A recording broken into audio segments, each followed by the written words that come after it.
to my kitchen. So hummus is one of those things that is super versatile. You can use it, you know, eat it as a snack, as a spread on a sandwich or a wrap.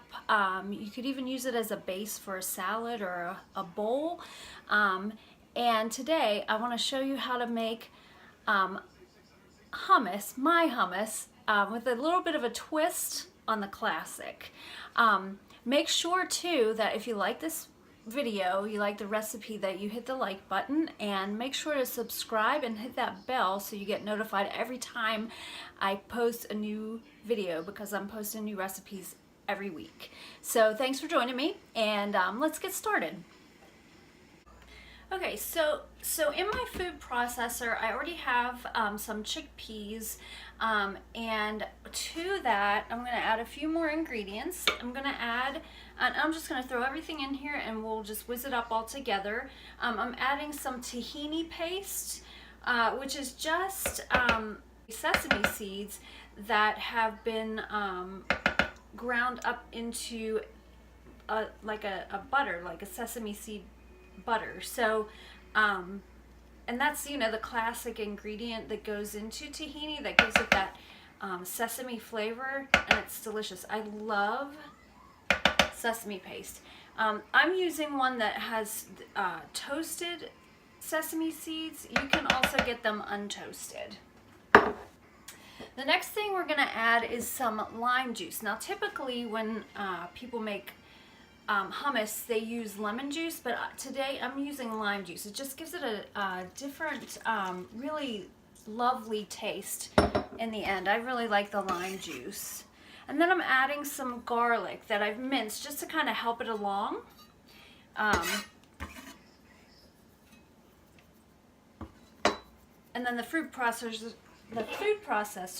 is going to do the rest of the work. So I'm just going to mix this all together. I'm going to start by pulsing it and then get it all mixed into a paste. Okay, now I'm going to add some olive oil while the machine is running to get it into a nice smooth consistency. So I'll probably add about 1/4 to 1/2 cup of olive oil.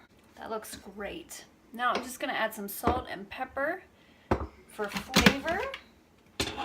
I probably want this a little bit thinner, so what I'll do is I'll add some water to thin it out a little bit, because I don't want it to have too much oil in it. All right, we'll give this a spin. I'm going to scrape down the sides. That looks pretty good. It smells good too. Make sure when you're using olive oil that you use the fruitiest olive oil that you can afford. The best quality that has the fruitiest taste. I love that richness that the olive oil gives. Alright. Let's give this one last whirl. And actually, I think the texture is pretty good. Oh, that's really good.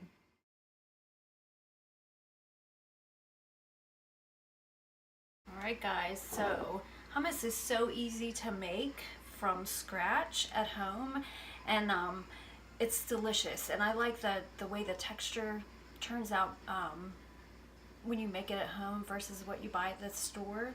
And the ingredients are so simple, you know, just a few simple ingredients that you put together to make a delicious snack, or you can eat it as a lunch. I like to serve mine with some vegetables, so let's give it a try. I'm gonna try it with some cucumber, and I just garnished it with a little bit of cilantro and olive oil.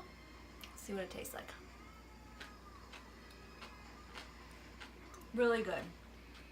The flavor, you get the lime flavor, and the olive oil is nice and fruity, so you can taste that.